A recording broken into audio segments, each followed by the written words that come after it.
在地人在地情，来看南投埔里的咖啡笋，为着要防范福寿类的危害，农民是放养大量的泰国土沙。也毋过泰国土沙是热带的生物，每一年年底拢爱帮因搬厝，才袂去寒死。埔里的竹仔山社区特别举办帮因搬厝的活动。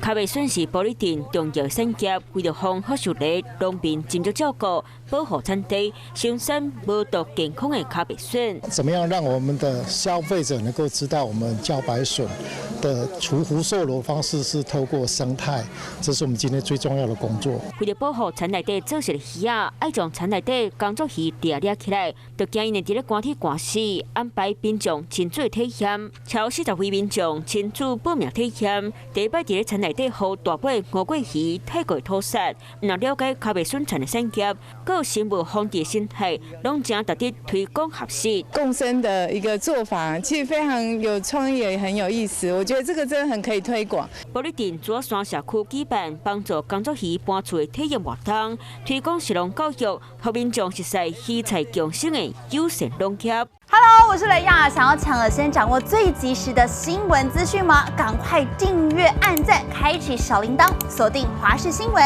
YouTube 频道。